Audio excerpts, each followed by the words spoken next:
YouTube. Welcome back to Truth Over Tea. It has been 4 months, I think, since my last stream here where we had a discussion. So thank you guys for tuning in. Today we have our guest, Amdir, on, otherwise known as Michael. And so, as you guys saw in the community post, this is going to be a discussion on moral realism. And so, particularly, we're going to hear out Amdir's position as he is an atheist. And so, he's going to go over his position of moral realism as an atheist, and can we justify it under atheism? So, with that being said, Amdir, why don't you give us a little bit about yourself? Sure. So, Amdir, I do a lot in philosophy of religion space on TikTok, a little bit on YouTube. Want to talk about what atheism is, and I want to talk about what moral realism is. First, I want to say, I think the moral realism and the moral anti-realism discussion is a separate discussion from the theism and atheism discussion. Happy to line out a moral realist view, atheist view, defend the moral realist atheist view. What I'm most interested in is I don't think that any of the moral realism or anti-realism is going to hinge on whether you're a theist or an atheist. When I say atheist, what I'm talking about is the view that there are no gods. God does not exist. That I take atheism to mean. And taking moral realism to be conjunction of three different things. One is that there are moral propositions or moral statements. At least some of those statements express truth, and the truth that that those statements express is true, independent of anybody's stances about it. That's what I'm taking moral realism to be. Are you cool with that, or would you want to add anything to that?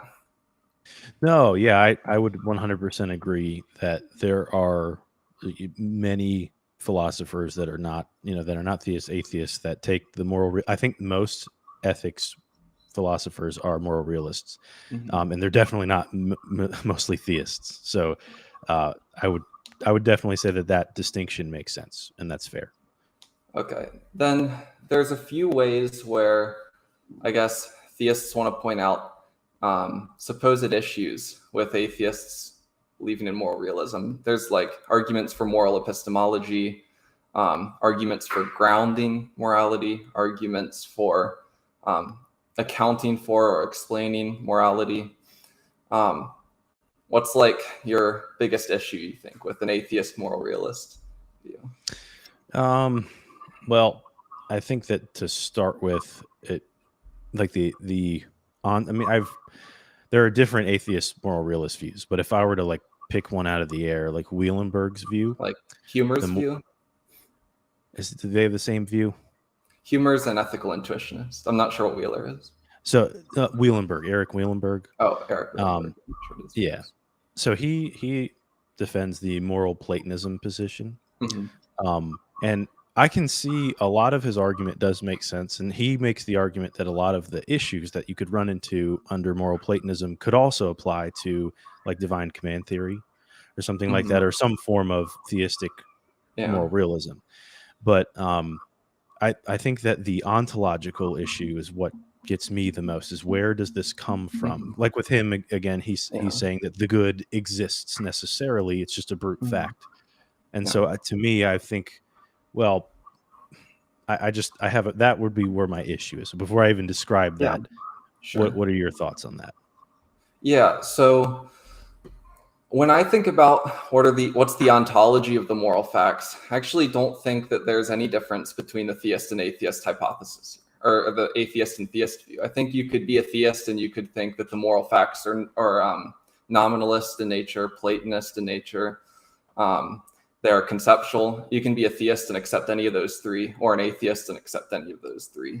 So I guess I'm not sure where the difference is in the theist and atheist positions in terms of the ontology. I think it's going to be somewhere where it's some of these statements are true. What makes them true is like the direction that you would want to go with it. Yeah, I'm thinking, I guess, because I do see what you're saying, but from the theist point of view, you don't have to stick like the natural law. What is it? Natural law theorists. Those are the ones that will say that aren't divine command theorists, they'll say that there's an ontological moral fact that exists, and I guess God would just be a part of that, maybe ordaining it, making us in His image. That's how we can determine these facts, as opposed to animals not being able to.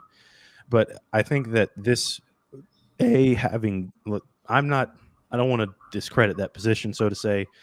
I haven't fully grabbed a position and ran with it yet. But if I were to pick one, I would probably lean more towards divine command theory. There's another Trinitarian theory by Adam, I can't remember his last name. Adam Johnson, I think. I can't remember his last name. He's come up with this. I need to read more into that. But this allows you to use God as the standard, so to say. And then it's not just God's commands, as in, well, I've commanded this, therefore. It's your moral intuitions, what's been written, what shows on your emotions, and then of course, his verbal commands as well. And I think so. Without that, you're left like the brute fact issue. You don't have to stick to that on theistic moral realism. Whereas I don't see where you would go on an atheistic moral realism without, God, of course. Like, what would you do with that? So, well, first I just want to point out, this is like a little bit of a separate issue than the ontological issue. Like divine command theory could be true and the moral facts could still be Platonic, or divine command theory could be true and the moral facts could be nominalist. So all divine command theory is saying is that some moral statement is true, right? If and only if God commands it, or if that moral statement is in accordance with His nature, that state of affairs is in accordance with His nature. Whatever thesis you want to take, I don't know what your specific divine command theory view is, but it's a little bit different than the ontology thing. It sounds more like you're giving more of a grounding thing. So under divine command theory, what makes the moral statement true is some facts about God's nature, or some facts about what God commands. Under the atheist view, what is it that makes the moral statements true? Is that what you're asking? Well, so I guess if I were to name somebody who has the position I probably lean towards, it's Robert Adams. He's probably the more well-known of the divine command theorists. And so I don't think that he necessarily says that moral facts would exist necessarily, because they're not brute. They are grounded in God. And so that's where the ontological issue I'm trying to describe is. Maybe I misworded it, but it's because that they aren't brute, whereas you can go up to God's nature being the ontological foundation, as opposed to them just existing platonically. Now, I have heard people argue, I've heard Christian philosophers argue the Platonism view, but they don't. I don't think I've heard a divine command theorist do that. I guess I'm not seeing how they're incompatible, but we can set that to the side for a moment. Okay. If the question is just under divine command theory, there's something you can point to answer the question, why is it wrong to torture? Right. So you have the moral statement, why is it wrong to torture somebody? And it's going to be because there's some facts about God's nature, or there's some facts about what God commands, and those are explaining the wrongness of torture. I think that you can give an explanation. I think one alternative explanation you can give is in terms of intrinsicality. There's some facts about torture, or there's some facts about the effect torture has on victims, and it's those facts that explain the wrongness of torture. Not sure why that would be a worse explanation. It seems like a pretty intuitive explanation. Yeah, and I would agree with you on the front end, and this is what makes this discussion always kind of charged, because you don't want to say that, oh, well, that's okay without God. But I'm sure you've heard like the statement from Bertrand Russell, without God, all things are permissible. And so I disagree. Well, I would hope. So with that being said, I have trouble finding where we can, other than just saying, well, because there's an intrinsic value of an individual, we don't want to torture them because we intrinsically value ourselves in the same way. We wouldn't want ourselves to be tortured. Like, walk me through, before I say what I don't like about it, walk me through like how we would justify that on an atheistic level. Like, give me the breakdown. So I was giving what's the explanation for what makes it true that torture is wrong? When you ask justify under the atheist worldview, I guess what are you asking? Yeah, so give me the, I guess, explain why this is objectively wrong. Of course, without using God, which you're not planning on doing. But so trying to ask this in the most straightforward way. How can we justify that on atheism? What measures would you give or use to determine this? And then why are those objective? Well, it's going to be like when I say that the wrongness of torture is explained intrinsically. So in terms of facts about torture, then it's going to be like the things like certain properties of torture. So torture harms people. Torture causes pain. It's going to be those properties that are instantiating the wrongness. It's those properties which are giving the objective standard, I guess, or explanation for why it's wrong, because these properties are instantiated in torture. Does that answer the question or no? No. So I understand where you're coming from, but I think we are kind of just assuming that that's wrong, as opposed to like it's wrong because it's intrinsically wrong to torture somebody because you view it from I can't remember that analogy, but I know I'm intrinsically valuable. I wouldn't want to be tortured, so I wouldn't want to do that to somebody else. That's how you can recognize it, right? I don't think that's what I'm saying. So I'm what not are you saying? It's because like I wouldn't want to be tortured. Just saying that there's facts, there's certain properties, and when these properties are instantiated, wrongness is also instantiated. Some of those properties might be things like pain or harm, things like that. So why are those wrong? So why are those wrong? That's where you might bottom out in the brute fact. Right? Okay, so we just say it's a brute fact. Then there's a question about where is the explanation running out? Is it running out like a worse point on the atheist view than the theist view? And I think that's an important question. Well, we have, and the theist says one more step, right? God would be the brute existence that things would depend on, moral facts would depend on. Where you don't agree with that? Well, I think there's a question as to whether the extra step adds anything in terms of the explanation. I agree that there's an extra step added, but does it add anything in terms of the explanation? So I know you've probably heard this a million times, but if I was to ask you, right, when God commands or forbids torture from occurring, does he have a reason for forbidding it, or is there not a reason that he forbids it? And this is to try to get it to see where the explanation is stopping on your view. So this is where God's nature would come in. It would be against his nature to want or to something like that to happen. So of course he would command against it. Yeah. So I mean, I think then the question is raised on a second level, and it's going to be: is there an explanation or a reason for why God's nature is such that it forbids torture, or is there no explanation or reason for why God's nature is such that it forbids torture? This is where, I mean, ultimately it's a brute fact, but it would be a brute explanation, but it would come down to having to have a at least in my position, a logical Christian theism position where God must be all loving. So if he doesn't have a good nature, he can't be all loving. But ultimately, it just boils down to a brute fact that God is the good. So there is no explanation beyond that. So my thinking is that if the move is available to say that it's a brute fact, then by adding extra steps, we're actually just increasing complexity and not increasing explanation. We're going to have the same amount of explanation, but in one view, we're needlessly complicating the explanation, and in the other view, we're not needlessly complicating the explanation. No, I see where you're going. Now, the issue would be we already have these moral facts. We've determined them. Torture is wrong, right? I think that and this is, you were saying earlier, you're not a naturalist, so that would make this a different discussion. Have you heard Plantinga's argument against moral facts under naturalism? His evolutionary argument. Okay, here I'll read it to you real quick. Oh, you mean You mean, did he give some evolutionary debunking argument for moral realism? Yep. Okay. Yep.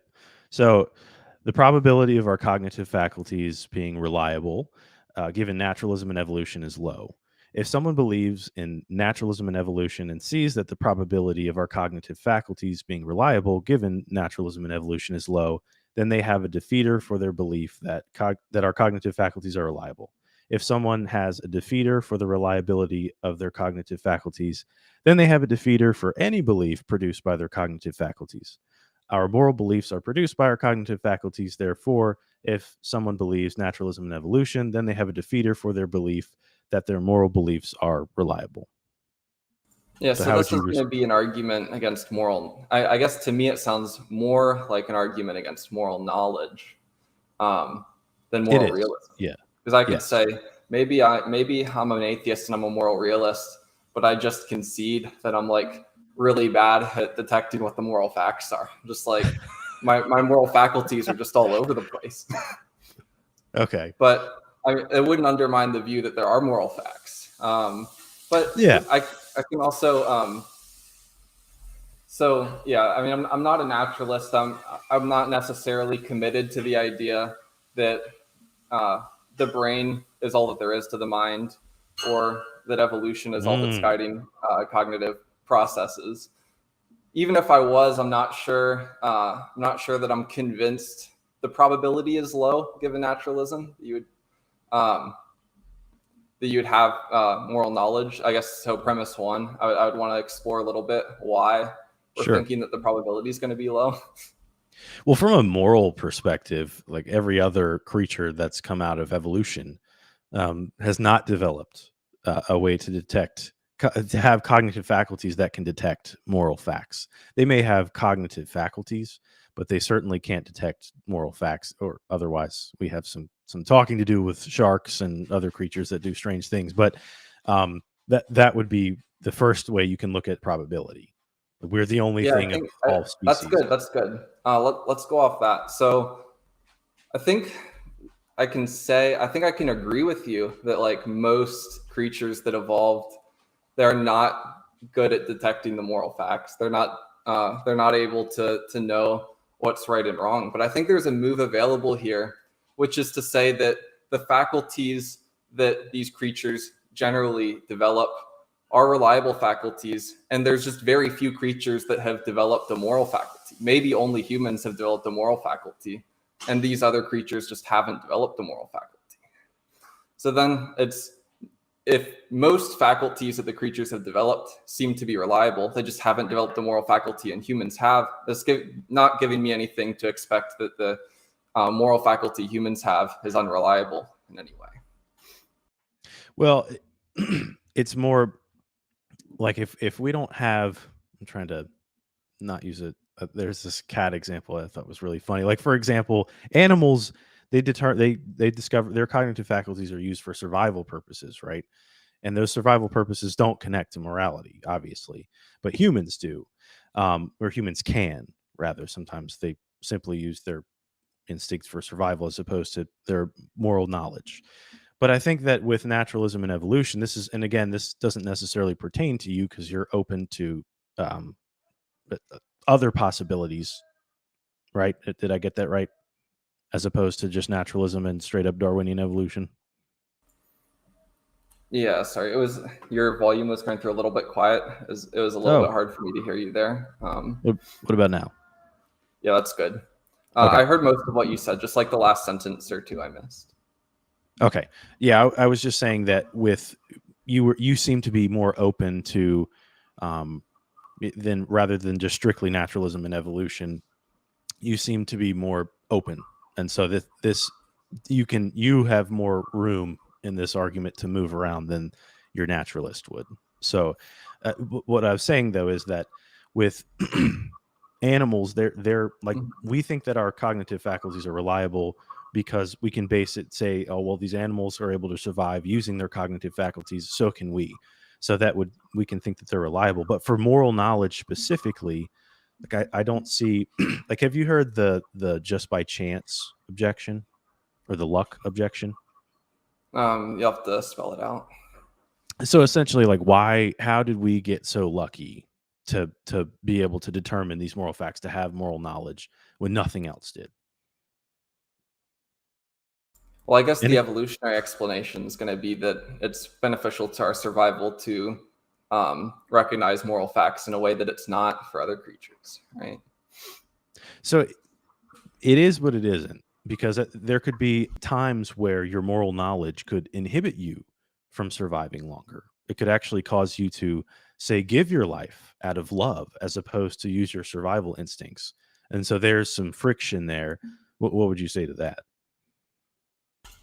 Well, it's not clear that when we talk about like evolutionary survival, it's usually in terms of, I think, survival of the species, not individual. So it's not too clear to me that in that case, sacrificing yourself for your loved one isn't beneficial to survival.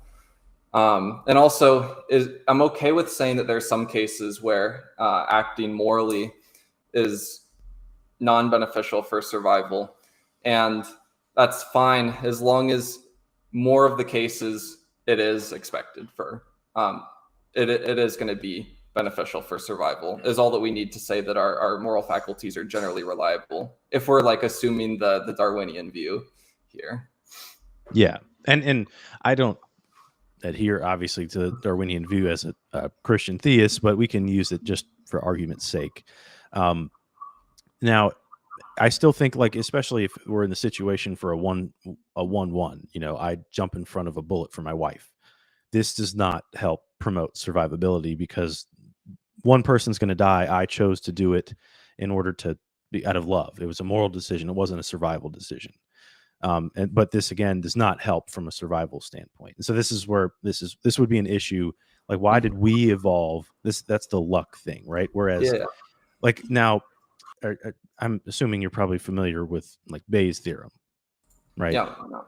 So Familiar with Bayes.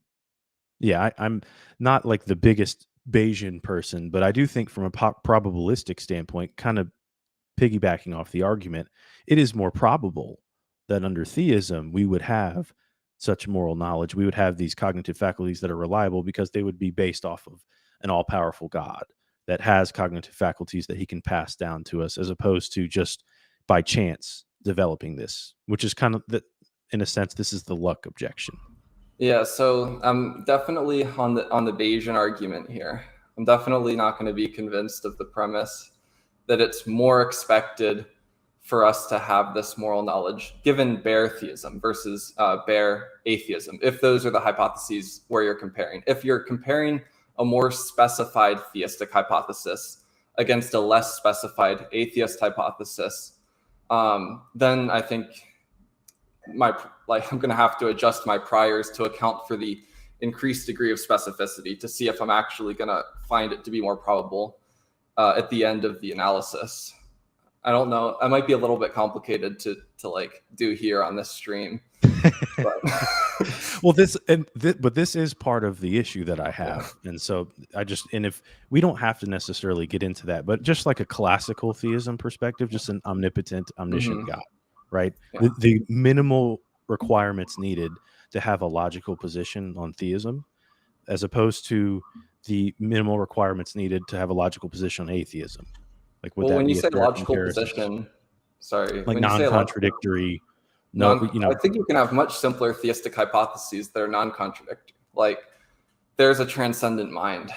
That's just and that's all. I don't say anything else after that. Well, the problem is, though, that could be deistic. I guess you could also say that's theism. So if we want to go that simple, let's go with just just for this section, then we can move on. Just a transcendent mind, as opposed to no transcendent mind. Like, what that to me, it seems more probable with the transcendent mind. And I don't think that I can assess if it's more probable without knowing any of the intentions or desires of the transcendent mind. It's very hard to make predictions about like the modal space that's going to come out of that.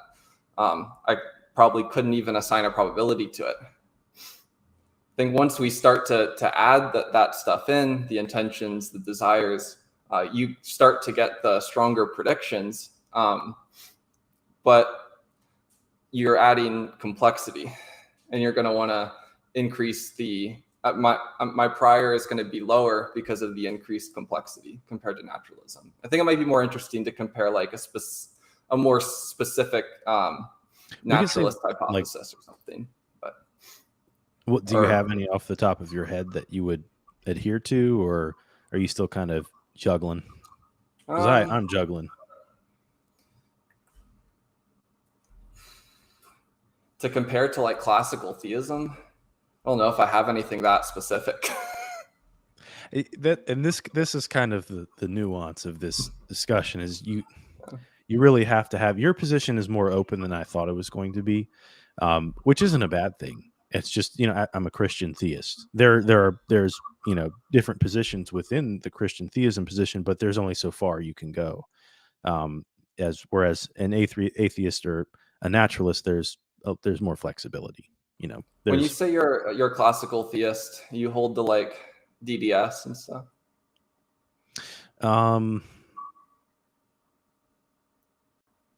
Remind me of what DDS. Doctrine of Divine Simplicity. I'm not going to say yes. I'm not going to say no on that yet. Okay, I'm not trying to take the conversation into that. I was just if you were going to say yes, then I was going to suggest a follow-up conversation on that. No, that's not an easy topic, and I've heard convincing arguments on both sides, and so I just haven't spent enough time to make an honest decision on that. To be frank, but that's now. I think since we've been on the subject of like moral knowledge here, I think it would be interesting for me to lay out what my moral epistemology would be. How I'm coming to know the moral truths. Okay. So, and we can see, I guess, where you have issues with it. So, I can give like really simple, short 3-step argument like this. My faculty, it's going to be, I'm taking knowledge to be apt, true belief. I'm going to say that my moral faculties are apt. And if my moral faculties are apt, and knowledge is apt, true belief, then I have moral knowledge. I think that like that's almost all I would say there. And then we could get deeper into like apt, true belief and that account of knowledge, unless you have some other issue with that. Could you say the first premise again? Knowledge is apt, true belief. Okay. So I guess this would be, because you said you wouldn't call yourself a physicalist. You're open to dualism. No. So you are open to dualism. Yeah. Okay. So that at least I think is a better position for saying I think that the physicalist has a difficult time defending having reliable cognitive faculties. I'm not sure if reliable cognitive faculties are necessary for knowledge on my view. I'm not my view is very similar to agent reliabilism, but it's not quite the same. So how would you justify having reliable? Well, I guess if it's not important. When I say like apt, true belief, what I'm saying is I'm coming to, we'll use an example. So torturing an innocent child is wrong. So I believe torturing an innocent child is wrong. The belief that torturing an innocent child is wrong is true. And my true believing that torturing an innocent child is wrong is manifesting my competence. Those are going to be the only 3 conditions that are constitutive of knowledge. Okay. Gotcha. And I guess of course, I don't disagree that that's wrong, but I'm where I struggle again is to find like, why is that wrong? Like and again, we're going to run into the brute facts, but well, why is it wrong is different than do I know that it's wrong or am I incorrect in saying that I know that it's wrong? We can I'm curious if you have an issue with the epistemology. Not necessarily, because it's the why issue once we move into that, which is technically an epistemological issue, but on another front. But from what you say, no, I can't say that I necessarily have an issue with it, because I I could make the same argument, just not using God, and add a premise and another conclusion to get to God, and it would be the same thing.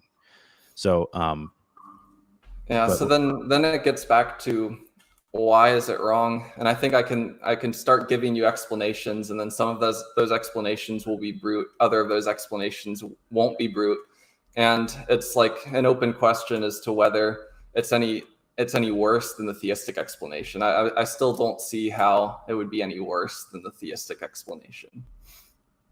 Okay. Well, let's move into that then. Okay. So, if I have some moral statement, the moral statement is the wrongness or rightness is explained in terms of other properties being instantiated, and the rightness or wrongness of those properties just ends up being brute or something, versus some theory where you have the moral statements, the rightness or wrongness is explained in terms of God's command or God's nature, and it's brute why God's nature is such that those things are wrong or right. Other than not, that's what is problematic about option A that's not problematic about option B. So you're asking me. Mm-hmm. I mean, option B, ultimately, we're saying that. So, and you had kind of froze a little bit at the end there, but let me make sure I understood what you said. So we have these facts are brute, and then with God, we have these facts are brute because of God. God is the brute fact that makes these brute. So it's still back to the initial issue of just the extra step. Well, yeah. Well, what I'm saying is, in one view, you have the moral statements. They're explained in terms of properties being instantiated, properties which carry along with them rightness and wrongness, goodness and badness. And then the explanation for why those properties are good or bad is going to be brute. In the other view, you have statements about what's right or wrong. What makes them right or wrong is God's nature. They're in accordance or out of accordance with God's nature or God's commands. And then why God's nature is such that those things are permitted or not permitted is brute. I'm wondering what's problematic about the first one that's not problematic about the second one. So I don't see where we're justifying, like, just to say that it's brute can be acceptable. But I think that when we look at other aspects, like, for example, how we treat animals, we don't treat animals, which are part of the same, if naturalism and evolution is true, back to this part. But if, let's just say, under an evolutionary standpoint, we all came from the same process. We just happen to be smarter and have more reliable cognitive faculties, right? So why is it that we eat animals? Why is it that we kill animals? I'm vegan, so I agree with you. You would be that consistent guy. Okay. So, but or even have animals as like pets, for example, right? Do you feed your pet? I know for me, I feed my dogs real food every day, but everyone doesn't do that. Not that that means you're necessarily an immoral person for giving your cat catnip or your dog food, but this is not treating, it's not the same standard that you would give for another human being. When, to me, if you were to be 100% consistent in this view, you would have to do that. And this would be for all living creatures. I guess I'm confused because this just sounds like some applied ethical. This sounds like some applied ethical view. I'm not sure why you would have to subscribe to any of these applied ethics stances to just say hold the meta ethical stance that morality is grounded in certain intrinsic facts about certain states of affairs, and then why those properties or states of affairs are right or wrong. At some point is going to ground out in some brute moral statement. Well, so the initial metaphysics, it's the justification part. It's not the initial statement, the metaphysical aspect of brute facts. It's me personally saying that I think that it would be inconsistent to say that this is wrong for humans. So to say it's a brute fact, it's wrong for humans, but it's not for, cattle or for cats or any other kind of creature, because obviously they're treated differently. And do you see where I'm going with this? Not really. I'm not seeing the connection between, like, this sounds like the particularism versus generalism debate or discussion, which I don't see the import that it has into what explains or grounds the wrongness or rightness of certain things. So if we're looking at the naturalistic point of view, or atheistic point of view, I keep saying naturalistic point of view, we like, I'm sure you've heard of the term speciesism, right? So I feel like we commit that unless because we're assuming that we have this intrinsic value, whereas the theistic position, we're made in the divine image of the divine creator. Animals are not. So that would be a distinct difference between the two. Humans aren't even considered animals. That there's intrinsic value, how does that commit me to saying that everybody has the same intrinsic value? All I'm saying is that rightness or wrongness might be explained in terms of intrinsic value. It doesn't commit me to saying that everybody has the same intrinsic value. I don't know why it would. Okay, so you're not saying that everybody would have the same intrinsic value or everything. No. And also, when I say that rightness or wrongness is explained in terms of intrinsicality, I'm not just talking about people having intrinsic value. I'm talking about there is things which are intrinsic of torture, things which are intrinsic of rape, things which are intrinsic of murder that explain their wrongness. I'm not necessarily talking about just intrinsic value like people have or something. But the intrinsic value is necessary in order for those things to be wrong, because otherwise, like, sharks would be rapists. No, I think you can. I don't see why you would have to even take the view that humans have intrinsic value to say something like torture is wrong because of some facts about torture. It's just facts about what torture is and what torture does, or what makes it wrong. No, I see what you're saying with that piece, but I don't think that the facts about torture is wrong because there is intrinsic value. If there's no intrinsic value, like if you torture a plant, if you just sit there and beat a plant for whatever reason because you're angry, or if you hit a wall, there's no intrinsic value in the wall. And so that's the same. I'm not sure what torturing a plant means. Based off of what I take torture to be, it's going to involve some sort of suffering. Oh, the plant is alive. It's suffering. I don't think alive is the only necessary precondition for suffering. Well, I'm just saying that this would be somewhat of a hole in the position if we use plants. If I want to be more charitable, we don't have to necessarily say if you torturing plants, although I do think that creates somewhat of a hole. But I think that if we don't have intrinsic value, like the purpose of torturing, like what if somebody enjoys that? What if there are people that enjoy torture? Then they're out of accord with the objective moral facts. But if there's no intrinsic value, why? I'm saying that the intrinsic, so sorry, maybe I'm being unclear. What I'm saying is that under this intrinsicality view, the intrinsic properties that are instantiating wrongness are properties of torture. It doesn't necessarily need to be properties of agents. It could be properties of torture, properties of certain states of affairs. Okay. That's all that I was saying. Okay, so of these properties of torture that are intrinsically wrong, what are those properties of torture that are intrinsically wrong? Yeah, it might be that it causes suffering. That might be one of them. Okay. So what about, like, if I were to say suffering helps you grow in character, which it does, does this present a problem? No. What would the problem be? Because suffering can be good at some point. So, like, for example, to say there's some good that can come out of suffering isn't to say that suffering's good. I don't know if you're familiar with, do you know what like pro toto and pro tanto goods and evils are? Not, I have heard it here and there, but I haven't read on it. So there's this idea of in ethics of all things considered, reasons for or against an action, and all else held equal reasons for and against an action. So what I'm going to say is that torturing is building character. The building character, maybe that's good. Maybe there's an all else held equal reason for that state of affairs to take place, where you're tortured and then your character grows. But not that there's an all things considered reason to prefer that state of affairs where you're tortured. It's still all things considered, you shouldn't torture, even if it's going to build my character. Like, you shouldn't torture me. Okay. So this is a little more clear then. So I still think you obtaining, I wouldn't necessarily argue that it's how we get to that. I think that rather than just say, well, we just know because it has these properties, it's wrong. All things considered, is that's not what was the second one you said?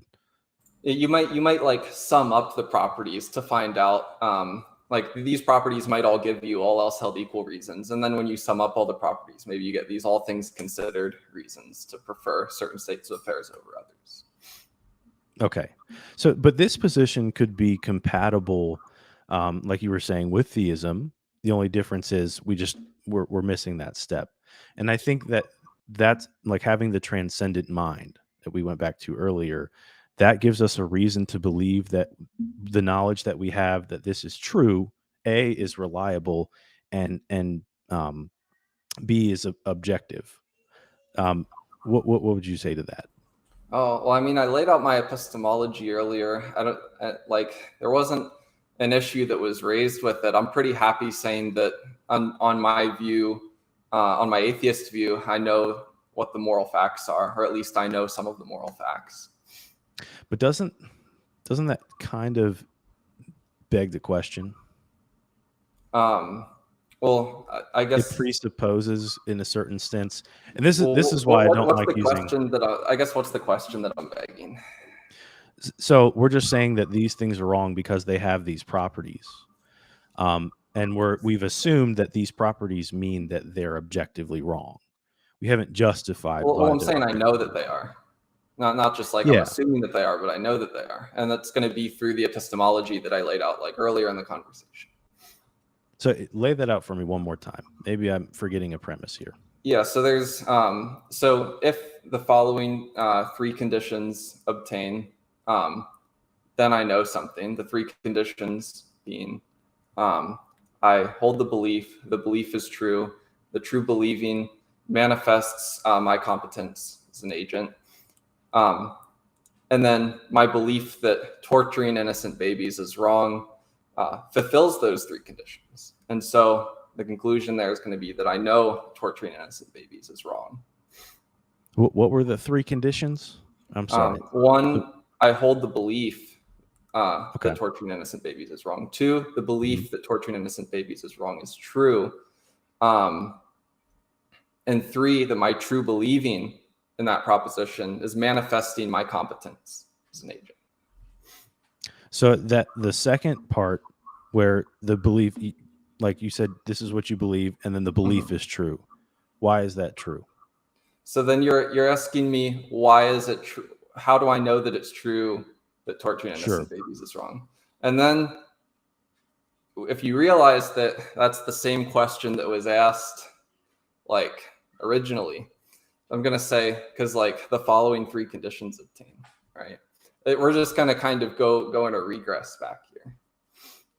Well, like, maybe I missed something. How I know that it's true is because I hold the belief.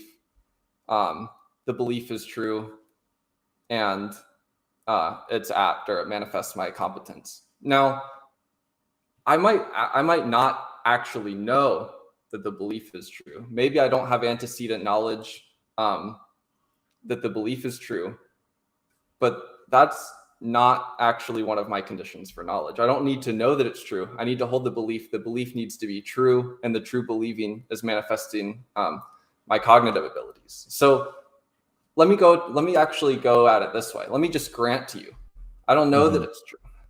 I don't know that my belief is true, but you agree that it's true, that you shouldn't torture innocent babies. I hold the belief, and the belief is manifesting my my competence as an agent. Then we're in agreement. Like the three conditions hold. So the last condition, you said this true belief. Say the last condition one more time.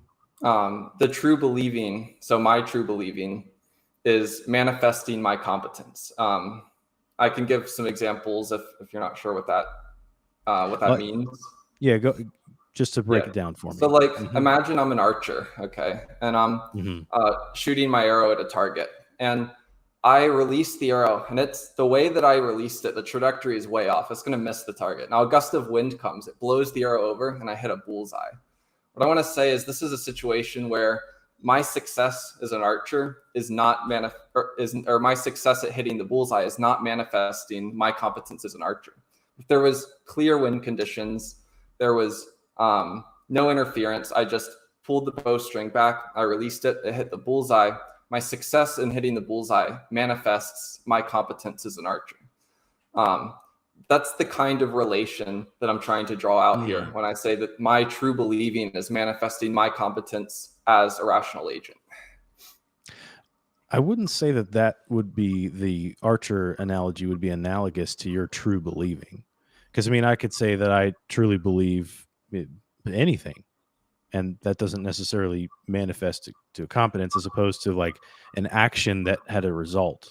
And that result is unless we live in a simulation, objectively true, and you can verify that, from a scientific method in that regard. You see where I would hold an issue with that. Like, do you have a better analogy to maybe explain that? Maybe I have one that's a little bit more similar to belief that will help make the relation clear that I'm trying to draw out. Sure. Here. So let's say I'm taking a math test. Okay. I didn't study for the math test. I just believe that the answer is going to be C on every question.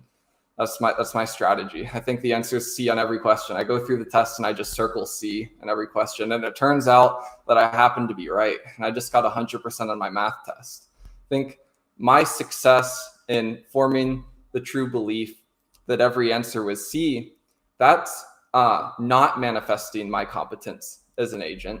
I just happened to get it right. Another example would be Gettier cases. And so these examples of me succeeding in true believing, they're not knowledge on my view. Me knowing I didn't know the answer was always going to be C. But if I studied really hard, I learned all the math. I learned all the mathematical formulas. I spent hours studying. I came and I went through each question and did the deductions and came up with C on each one, formed the belief that the answer was C on every question. And then I got 100% on the test. I think my success in believing that every answer was C is manifesting my competence as an agent. Okay. That helps a little bit better. I wouldn't say that that's necessarily wrong, because it can be true, but I think in the instance of moral facts, to me, it just doesn't, and this is just my personal opinion, this doesn't meet the mark for me. This is where I think that it would have to go beyond this. Like, we could say that this is true, and you would get to the same moral fact that I would get to with my view. We could get to the same fact. You use your method, I use my method. But I think that the reason that the theistic method is better, and again, my opinion here, we have a transcendent mind that we all are made in the image of to know whether this is right or wrong. And so we have reason to believe, A, our cognitive faculties are reliable, but B, that this is, and not even to use like the Bible or something like that. We are intrinsically made with a conscience to know right and wrong. From the age of recognition, whenever that would be, it's different for any, boys and girls. I think girls get it a little bit sooner. If I were to say they get it way sooner, but you see what I'm getting at? Like this would be the wall. I'm okay with granting that you have an explanation for how you come to moral knowledge. I'm just not seeing where my explanation is worse. That's the part where I'm not seeing. I see. It just seems to me that it would be subject to change. Like we could have over time, like, do we really think that would be a reliable method for objective morality to determine the objective moral fact, when 200 years from now would the same people come to the same point?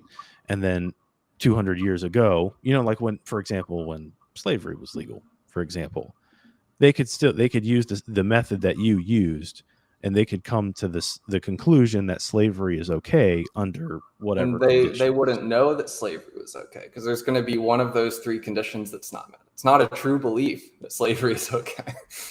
Well, what condition would it not meet under? The belief is true. That was one of the conditions.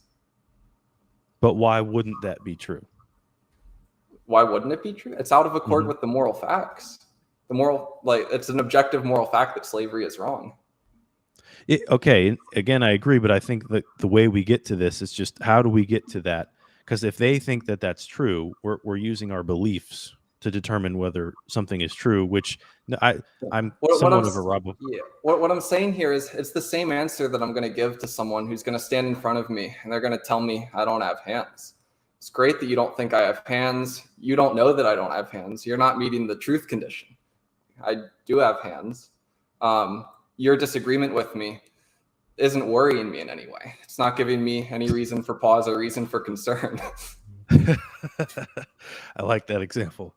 It just seems to me that it would be easier to justify it while having something transcendent that it would be immutable in this specific topic from a morality standpoint. I'm not going to get too into the immutable thing because we talked about divine simplicity earlier. I'm granting the moral facts are immutable, so we're both using yes.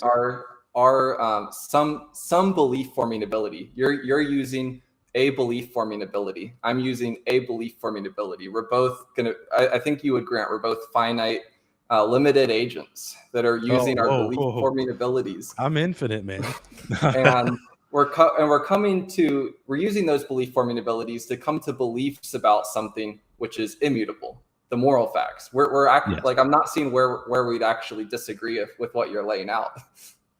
Well, we don't disagree on the moral facts. Okay. It's the pressing of how we justify those moral facts. I think that you can get to moral truths that way, but I think it's better explained by having the background of a transcendent mind that we're made in the image of. But then another problem too is we would need to successfully discuss this topic of like the atheistic versus theistic moral realism. We need to talk about dualism.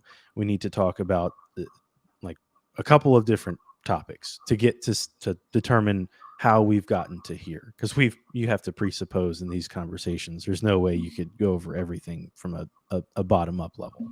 I'm not sure that too much of what I've laid out in terms of epistemology would hinge on the dualism versus physicalism versus idealism. I think that part would work under any of the views. What part of it do you think is like going to really importantly hinge on dualism or physicalism? I was just using that as an example of something, because I like to know someone's position from like top to bottom, even if I may not understand it entirely, just so that way I'm honestly assessing their position and honestly getting, steel manning it to the best of my abilities, ultimately. Because ultimately the purpose of my channel, the apologetics that we do, is we're trying to find truth. We're not trying to just get people with gotcha questions. At the end of the day, this is fun for me. I like having these kinds of conversations and trying to get to truth. That's what people in philosophy do. It's what Aristotle, Plato, and Socrates did 2,000 years ago. I'm trying to keep doing the same thing. But we've hit our hour mark, and I did want to be respectful of your time and my time. Is there anything that you wanted to end with? Anything else you wanted to throw out there? Sure. Any recommendations? My general thoughts are that when I look at a few things, I think ontology, either the theistic or atheistic view, can take a number of different views on the ontology of what actually are the moral facts. Are they Platonic? Are they nominalist? Etc. And be fine. On epistemology, I think that there's epistemological views on the theism and atheist side, which succeed and are fine. And when it comes to grounding, I look at the order of explanation of what's the truth maker for the moral facts. And it seems like on the theist and atheist side, we agree that somewhere in the order of explanation, there's going to be some brute fact. And it's unclear to me why we would want to add the extra complexity in the theist case, overtaking the simpler view in the atheist case, and just putting the brute fact like earlier in the order. Okay. Very Graham Oppie-esque. I feel you. Any books or any atheists that you would direct people to read on this? books. Hold on. I'm not going to recommend a whole book. None of these people are going to read an entire book. But or like a paper. yeah, that's what I'm about to do. I'm about to recommend a paper. So there's a paper called, oh, 1 second. Let me find it. Okay. So it's this paper. It's called Could Morality Have a Source by Chris Heathwood, in which he convincingly argues that even on constructivist views or divine command theorist views that purport to give a source for morality, that actually none of these views succeed. And the most plausible explanation is to just agree that morality doesn't require a source. Great paper. Recommend everyone to check it out. Is that free? You got to pay for it? Yeah. Okay, cool. Sometimes Phil Archive is not cool about that. Is that what it's on, Phil Archive? I don't know where I got it from, but all I remember is there was a big download PDF button and I didn't have to pay anything. Okay, cool. I wanted to ask you too, before we get off of here, I saw on your TikTok that you like to talk about abortion. And I wanted to ask you. I haven't done that recently. I got so tired of that conversation. Well, so this is why I got tired of that conversation, because I got tired of people talking about ethics with absolutely no philosophical understanding of ethics. It's like all emotional jargon. Did you kind of run into the same thing? Yeah, and I can only take so much of being screamed at and kicked out of lives because people don't understand what I'm saying, and I'm just like, I'm not doing this conversation anymore. I'm just gonna go talk about other stuff. Okay. And we don't have to argue positions here, but are you pro-life or pro-choice? Depends how you define the terms. But I'm probably pro sentience, and I place some precautionary principle around the 6-week mark. So whatever you would consider that. Okay, so you're pro-life after 6 weeks. Yeah. Okay, and so I'm assuming you would get yelled at because they would want to be able to have abortions after 6 weeks. Yeah, I would get consistently yelled at by like both sides of that debate. Gotcha. That was like the most, when Roe versus Wade came out, when the decision overturned, that was for months the biggest topic. Everybody was on TikTok debating that, and so I was curious. I got sick of it because there was just too much question begging and too much arguments from emotion. It just drove me nuts. Now I mostly do veganism and philosophy of religion stuff. Okay, gotcha. Are you in school for that, or what brought you to philosophy of religion? I just like picked it up as a hobby. It's just really fun for me to read about and talk about. I went to school for computer science. Okay, gotcha. Well, cool, man. I appreciate you taking the time to speak with me. Yeah, this is a topic. Yeah, no, this was fun. We'll have to get a little more. I'll have a more specific divine command theory or whatever. I might like this new Trinitarian thing, and we'll have to come back and get a little deeper to see if maybe I'll refine my view a little bit better to further explain, and then we'll go at it from there. And I would love to have you on if you want to talk about any other if you want to talk about like cosmological discussions or anything like that. I'm happy to do. I think that the moral argument. Well, go ahead. Okay, I was just gonna ask, are you like a big fan of the Kalam? I like the Kalam. What are your thoughts on actual infinites? On actual infinites? Yeah, I think that that's difficult to prove. I think like there are hypothetical infinites. You have like abstract infinites like in math, but the actual infinites, that's where I have an issue with that. Okay, maybe we could have a conversation about that. That's one of my favorite topics: Grim Reaper paradoxes, Hilbert's Hotel stuff, all that stuff. Okay, beautiful. Okay, all right. That's normally what I talk about the most. Most people, I can't have a morality discussion because they think that I'm attacking their character because they're an atheist.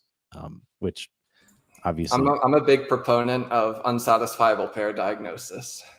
Really? Okay. Yeah. All right. We gotta talk about that then, because I haven't had a YouTube live about anything cosmological discussion. What's your thoughts quick on Leibniz? Leibnizian argument, contingency argument. Can you remind me? Let me see if I've written down somewhere what his formalization is. Yeah, I can pull it up.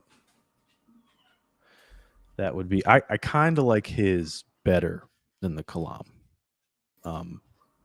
A lot of the cosmological arguments that are like contingency arguments, depending what side of the bed I woke up on, I might just grant the whole argument and just be like, yeah, Hoppy's necessary initial state. Yes. That is just the way to go nowadays as atheists. I haven't debated anybody in a while who's fought me on the Kalam. They usually just grant it and go from there. No, I do like fighting on the Kalam. I don't grant the Kalam. Really? Okay. Are you mereological nihilist or nihilist? No. Okay. Well, I'm not sure I accept causation, and I have issues with premise 2 and with the supporting arguments for premise 2, Hilbert's Hotel, all that stuff. Okay. The Leibniz argument, everything that exists has an explanation of its existence. If the universe has an explanation of its existence, that explanation is God. The universe exists, and then therefore God exists. Yeah, I think there's better contingency arguments. I wouldn't grant premise 1 there. This is like the smallest version of it. This is just what came up on Google. Like everything that begins to exist has a cause. Then you either has an explanation. Then you either have to accept self-explanation, which I'm not sure is coherent, or there's an infinite regress of explanations. So, because of God. Because God exists. It's everything that exists has an explanation, and that particular formalization you just gave. Yeah, I would rather say everything that begins to exist. Now we're back in the Kalam. Yeah, but I think the Kalam is probably the easiest because it's the quickest to remember.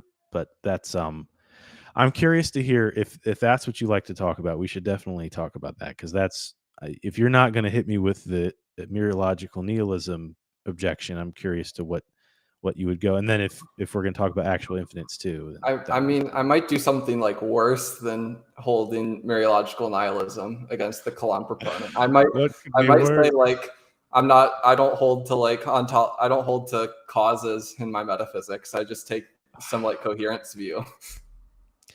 Are you a reverse causality guy or no?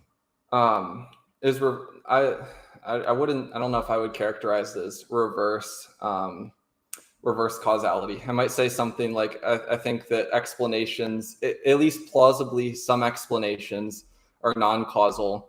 For example, maybe the explanation for why gas rises or hot gas rises is going to be a bunch of facts about the density of the gas, facts about the density of the air around the gas, facts about our particular environment, some of the ways that some of the chemicals in the gas interact with other of the chemicals in the atmosphere. And I can just like list a bunch of explanations which jointly explain the gases rising, but none of which can be pointed to as like a singular cause.